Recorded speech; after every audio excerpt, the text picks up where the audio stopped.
Study IQ IAS, अब तैयारी हुई अफोर्डेबल।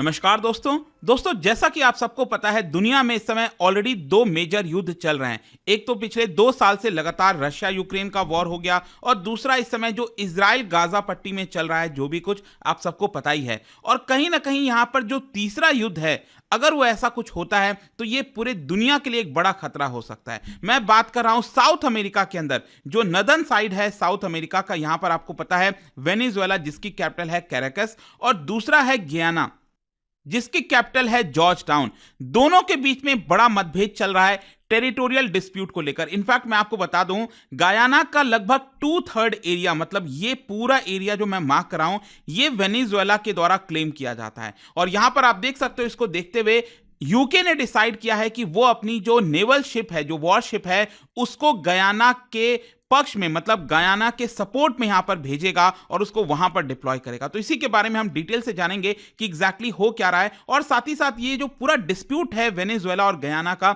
उसके बारे में आपको बताऊंगा। सब कुछ समझ में आ जाएगा। चलिए आगे बढ़ते हैं, लेकिन उससे पहले ध्यान रखिएगा दोस्तों, 27 दिसंबर से हमारा जो बैच है SIP प्लस का, that is success in prelims plus का, जिसके तहत आपको प्रीलिम्स क्रैक करने के लिए सारी तैयारी कराई जाती है। जो रिवीजन होता है, टेस्ट होता है, जो पूरा सिलेबस है प्रीलिम्स के लिए, वो कवर कराया जाएगा। तो इसको अवेल करने के लिए हमारे वेबसाइट ऐप पर जाइए, या फिर कमेंट सेक्शन में लिंक है, यूज करिए कोड अंकित लाइव, ताकि आपको मैक्सिमम डिस्काउंट मिल जाए। और इसके अलावा अगर आप यूपीएससी की कंप्लीट प्रिपरेशन चाहते हैं, जिसमें प्रीलिम्स, मेंस, इंटरव्यू सब कुछ आपको मिलेगा, वो आपको मिल जाएगा हमारे फाउंडेशन बैच में, तो वो भी आप ज्वाइन कर सकते हो। और इसके अलावा आपको पता ही है, यहाँ पर कई सारे जो बाकी के बैचेस हैं, IB हो गया, CSIR हो गया, सभी आपको मिलते रहते हैं। और इसके साथ साथ अगर आप MCQs अटेम्प्ट करना चाहते हैं तो मेरे इंस्टा पेज पर जा सकते हैं, वहां पर स्टोरीज में जितने भी MCQs हैं उसको भी आप अटेम्प्ट कर पाएंगे। चलिए शुरुआत करते हैं, और सबसे पहले ये देखते हैं कि एग्जैक्टली हो क्या रहा है। देखिए, वेनेजुएला और गयाना के बीच में लगातार टेंशंस बढ़ते जा रहे हैं। वैसे तो यहां पर दोनों के बीच में टेरिटोरियल डिस्प्यूट हमेशा से रहा है,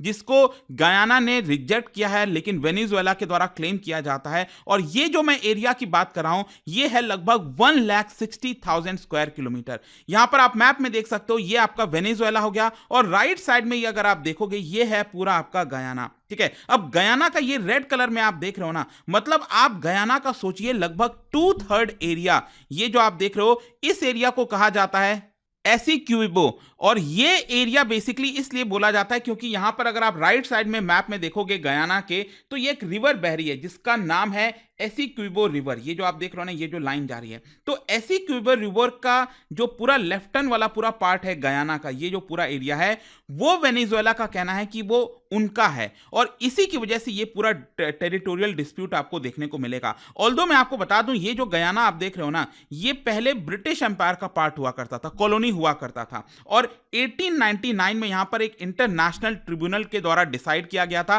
कि ये वाला जो एरिया है एसिक्यूबो, जो मैं आपको बता रहा हूं, ये गयाना का पार्ट होगा। लेकिन वेनेजुएला ने इसको रिजेक्ट किया, कहा कि ये गलत है, और इसको अभी तक माना नहीं है, और इसीलिए अभी तक दोनों देश के बीच में आपको लगातार टेंशंस देखने को मिलता है। इनफैक्ट जो वेनेजुएला के जो लोग हैं, उनके अंदर काफी डीप फीलिंग है कि ये वाला जो एसिक्यूबो वाला पार्ट है, वो उनका होना चाहिए। आई होप कि आपको एक आइडिया मिल रहा होगा, समझ में आ रहा होगा। मैं इसके बारे में और चर्चा करूंगा, लेकिन गयाना के बारे में भी थोड़ा सा आपके लिए जानना जरूरी है, क्योंकि हम इसकी बात कर रहे हैं, यहां की पॉपुलेशन क्या है, और स्पेशली भारत के पर्सपेक्टिव से भी आपको काफी इंटरेस्टिंग लगेगा। देखो, ये पहले डच कंट्रोल के अंदर हुआ करता था 1815 तक, और उसके बाद जो है 1831 से 1966 तक ये ब्रिटिश एम्पायर का पार्ट हुआ करता था। फाइनली इसको 1966 में जो है आजादी मिल गई थी यूके से, और रिपब्लिक बन गया था 1970 में। इसके अलावा यहां पर इसका जो पॉपुलेशन आप देख सकते हो, बहुत छोटी आबादी है, ऑब्वियस सी बात है, लगभग 8 लाख के आसपास। और यहां पर अगर हम एथनिक ग्रुप्स की बात करें, तो आप देख सकते हो सबसे ज्यादा यहां पर जो पॉपुलेशन है एथनिक ग्रुप्स के मामले में 39.8%, लगभग 40% आबादी गयाना की ये इंडियन है, जी हां। और उसके बाद लगभग 30% अफ्रीकन है, एंड बाकी के आप यहां पर देख सकते हैं। इंडिजिनस पॉपुलेशन वहां की सिर्फ 10% के आसपास है। वहीं अगर हम रिलीजन की बात करें, तो क्रिश्चियनिटी सबसे ज्यादा है, लगभग 54%, फिर हिंदुइज्म है लगभग 31%, और इस्लाम है 7.5%। इनके जो प्रेसिडेंट है, इनका नाम है इरफान अली। तो इससे काफी कुछ आपको समझ में आ रहा होगा कि भारत के पर्सपेक्टिव से भी ये जो गयाना देश है, वो कितना इंपॉर्टेंट हो जाता है। अब देखिए क्या हुआ है, वेनेजुएला अभी रिसेंटली बहुत ज्यादा इस मुद्दे को उठा रहा है, टेरिटोरियो को उठा रहा है। वो मैं आपको आगे बताऊंगा इसका रीजन क्या है। लेकिन इसी महीने के शुरुआत में, मतलब 3 दिसंबर को वेनेजुएला ने क्या किया, यहां पर एक रेफरेंडम कंडक्ट कराया, जहां पर उनके जो लोग हैं उन्होंने वोटिंग किया कि ये वाला जो पार्ट है 2/3 एरिया है गयाना का, क्या ये उनका पार्ट होना चाहिए कि नहीं होना चाहिए। तो वेनेजुएला के जो लोग हैं, मैं आपको बता दूं, उन्होंने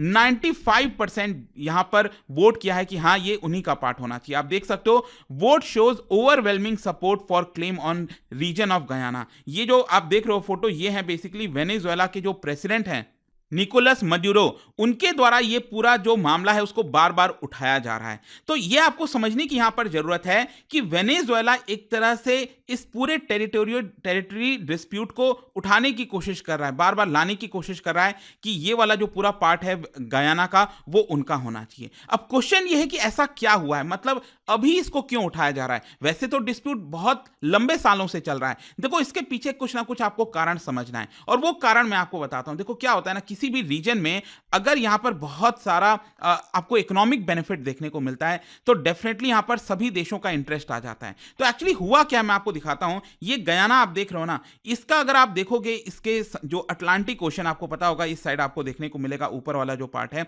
तो यहां पर इसके ऑफ शोर ऑयल फील्ड की डिस्कवरी हुई है। ये आप देख रहे हो, कई सारे जो ऑयल फील्ड की डिस्कवरी हुई है, वो ये वाला जो पार्ट है गयाना का, मैंने आपको बताया ना, एसिक्यूबो रीजन। तो इस रीजन के ही बाहर के साइड बताया जा रहा है, समुद्र में बहुत सारा ऑयल डिस्कवर किया गया है, और ऑयल डिस्कवरी की वजह से क्या है, यहां पर गयाना को काफी सारा प्रॉफिट हो रहा है। इनफैक्ट यहां पर ऑयल जो डिस्कवर हुआ है उसमें चाइनीज कंपनी भी शामिल है, यूएस की कंपनी को भी कॉन्ट्रैक्ट दिया गया है, और वो लोग वहां से ऑयल जो है एक्सट्रैक्ट कर रहे हैं, जिसकी वजह से हर साल लगभग $1 बिलियन का प्रॉफिट हो रहा है गयाना के लिए। देखो, भारत के पर्सपेक्टिव से या बड़े देश के पर्सपेक्टिव से $1 बिलियन कोई बहुत ज्यादा नहीं है, लेकिन गयाना जैसे देश के लिए, छोटे से देश के लिए $1 बिलियन बहुत मायने रखता है, और उस पैसे का प्रयोग जो है गयाना अपना इंफ्रास्ट्रक्चर बनाने के लिए कर रहा है। अब कहीं ना कहीं यही जो चीज है अब वेनेजुएला को पसंद नहीं आ रही है, और वेनेजुएला चाहता है कि ये जो ऑयल डिस्कवरी वगैरह है, देखो वो डायरेक्टली तो ये नहीं बोलेगा कि ऑयल डिस्कवर वगैरह जो हुआ है वो उसका है, लेकिन कहीं ना कहीं उसका जो डिस्प्यूट चल रहा था ये वाला जो एसिक्यूबो रीजन को लेकर, उसको अब वो क्लेम कर रहा है कि हमारा है और ये रीजन हमें चाहिए। तो आई होप कि आपको एक इकोनॉमिक पर्सपेक्टिव से ये चीज समझ में आ रही होगी। लेकिन इसके साथ साथ एक और चीज आपको समझना है कि वेनेजुएला, अगर आपको पता हो तो दुनिया का सबसे ज्यादा रिजर्व, जी हां ऑयल रिजर्व, वो वेनेजुएला को ही बताया जाता है। तो उसके बावजूद भी ये क्यों कर रहा है, क्योंकि एक्चुअली हुआ क्या है कि वेनेजुएला के ऊपर यूएस ने लंबे समय से सैंक्शंस लगाया हुआ था। इनके जो प्रेसिडेंट है मड्यूरो, उनके ऊपर करप्शन के चार्जेस थे, और यहां पर इंफ्रास्ट्रक्चर डिटोरिएट हो रहा है, बहुत सारे इनके ऊपर चार्जेस लगाए गए थे, जिसकी वेनेजुएला की वजह से वेनेजुएला को काफी लॉस हुआ था। ऑल्दो यूएस ने अभी रिसेंटली जो सैंक्शंस है उसको कुछ रिलैक्स किया है, लेकिन अभी भी वेनेजुएला को काफी ज्यादा यहां पर नुकसान हुआ था। और इसीलिए अब क्या हुआ है कि मड्यूरो ने ये बोल दिया है, मतलब वेनेजुएला के राष्ट्रपति ने, कि अब हम अपने कंपनी को बोलेंगे कि यहां पर ऑयल का एक्सप्लोरेशन करें। तो ये सारी चीजें आपको देखने को मिल रही है। अब दूसरा कारण एक और है। देखो, अब जब क्या होता है ना, जब आपकी पॉपुलैरिटी थोड़ी सी कम होती है, डिक्रीज होती है, तो आप नेशनलिज्म का कई बार बहुत ज्यादा सहारा लेना चाहते हो। तो यहां पर क्या है कि मड्यूरो जो प्रेसिडेंट है, उनको ऐसा लगता है कि 2024 में जो इलेक्शन होने वाला है वेनेजुएला में, उसमें कहीं ना कहीं इस डिस्प्यूट को अगर वो खड़ा करेंगे तो इससे उनको वोटिंग के पर्सपेक्टिव से काफी फायदा हो सकता है। वो यहां पर बार बार नेशनलिज्म को कहेंगे और कहेंगे कि देखिए यहां पर ये एरिया हमारा है, और इसकी वजह से लोग जो हैं वो मड्यूरो के फेवर में आ जाएंगे, ऐसा उनको लगता है। तो वो देखने वाली बात होगी। और इनफैक्ट यहां पर जो मड्यूरो है, वेनेजुएला के प्रेसिडेंट हैं, वो तो बार बार वॉर का भी एक तरह से सिनेरियो पेश कर रहे थे। लेकिन मैं आपको बता दूं, रिसेंटली यहां पर यह भी खबर आई थी कि वेनेजुएला और गयाना ने डिसाइड किया है कि यहां पर फोर्स का इस्तेमाल नहीं किया जाएगा। लेकिन वो कब तक हो पाएगा ये नहीं पता। जहां तक गयाना के रिस्पांस का सवाल है, मैं आपको बता दूं, अभी पूरे सिचुएशन को देखते हुए गयाना अभी हड़बड़ाया नहीं है। गयाना ने पूरे सिचुएशन को काफी कामली एक तरह से डील करने की कोशिश की है। और यहां पर जो प्रेसिडेंट है गयाना के, इरफान अली, मैंने आपको बताया, उन्होंने एक तरह से कहा है कि अगर वेनेजुएला हमारे पर हमला करता है तो यह हमारे लिए एग्जिस्टेंशियल थ्रेट हो सकता है, क्योंकि वेनेजुएला के पास काफी पावर है, आपको यह भी समझना है।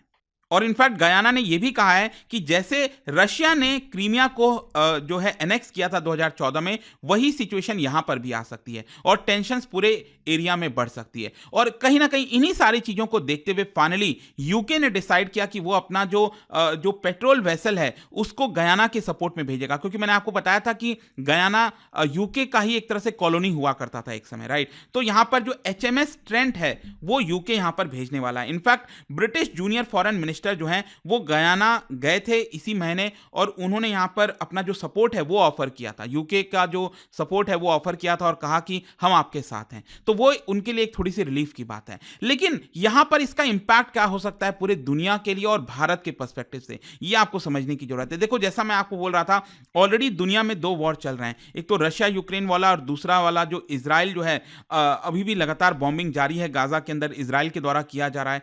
तो इन पूरे सिनेरियोज में यहां पर आपने देखा होगा जब भी वॉर की सिचुएशन आती है तो इन्फ्लेशन बढ़ने लगता है, कमोडिटी के प्राइसेस बढ़ने लगते हैं, ऑयल का जो प्राइस है उसके ऊपर इंपैक्ट होता है। तो आप समझिए वहां पर भी वेनेजुएला और गयाना, वहां पर भी ऑयल काफी मैटर करता है और इसी की वजह से अगर वहां पर कोई वॉर स्टार्ट होती है तो ये काफी बड़ा खतरा पूरे दुनिया के लिए हो सकता है और स्पेशली भारत के लिए। मैं आपको बताता हूं एक्चुअली हुआ क्या था। अभी तक वेनेजुएला के ऊपर सैंक्शंस लगा हुआ था, लेकिन यूएस ने ये सैंक्शंस थोड़ा सा कम किया है और इसकी वजह से भारत की जो कंपनीज हैं वो वेनेजुएला से अब धीरे धीरे जो ऑयल की सप्लाई है वो स्टार्ट कर रही हैं। रिलायंस ने ऑलरेडी ऑर्डर कर दिया और वहां से शिप निकल चुकी है। और यहां पर यूएस ने जो सैंक्शंस अभी के लिए हटाया है वेनेजुएला से, उसका एक कारण भी बहुत इंटरेस्टिंग है, आपको समझना है। बेसिकली क्या है कि चाइना जो है बहुत सस्ते दाम पर वेनेजुएला से ऑयल खरीद रहा था, क्योंकि यूएस ने तो सैंक्शंस लगाया हुआ था, तो वेनेजुएला से और कोई देश तो ऑयल खरीद नहीं रहा था, लेकिन चाइना तो नहीं सुनता है। तो चाइना ने लगातार वेनेजुएला से बहुत सस्ते दाम पर ऑयल खरीदा, जिसकी वजह से चाइना को बहुत प्रॉफिट हुआ और ये जाकर अब यूएस को रियलाइज हुआ है कि ऐसा नहीं होना चाहिए था और इसीलिए यूएस ने सैंक्शंस हटाया है, जिसकी वजह से भारत अब अपना जो ऑयल इंपोर्ट है वेनेजुएला से सस्ते दाम पर वो स्टार्ट कर रहा है। तो अगर वहां पर वॉर की सिचुएशन होती है, कोई भी प्रॉब्लम होती है, तो ये भारत के ऊपर भी इंपैक्ट कर सकता है। आई होप कि अब आपको चीजें डिटेल में समझ में आ गई होंगी कि एग्जैक्टली चल क्या रहा है वहां पर, क्यों इसकी इतनी चर्चा हो रही थी। और जाने से पहले एक इंटरेस्टिंग क्वेश्चन, क्योंकि हम साउथ अमेरिका का बात कर रहे हैं, तो क्या बता सकते हो साउथ अमेरिका में एक आइलैंड है जो कि काफी फेमस है for its mysterious history and giant stone statues. तो ये आइलैंड कौन सा है आपको बताना है। इसका राइट आंसर आप सबको पता है, मेरे इंस्टाग्राम पर तो मिलेगा ही, वहां पर अगर आप नहीं हो कोई बात नहीं, टेलीग्राम से ले सकते हैं इसका सही उत्तर। मैं कई सारे जो MCQs हैं वो यहाँ पर स्टोरीज में डालता रहता हूँ। बाकी अगर आपको PDF चाहिए तो टेलीग्राम पर आइए, अलग अलग सोशल मीडिया पर आप जुड़ पाओगे। और जैसा मैंने आपको बताया, हमारा जो SIP वाला बैच है वो तो 27 से स्टार्ट हो रहा है, लेकिन हमारा फाउंडेशन बैच भी आप ज्वाइन कर सकते हो by using the code Ankit live to get maximum discount. And I hope की वीडियो आपको पसंद आया होगा। मिलता हूं आपसे next time, till then thank you very much, see you soon. स्टडी IQ IAS, अब तैयारी हुई अफोर्डेबल।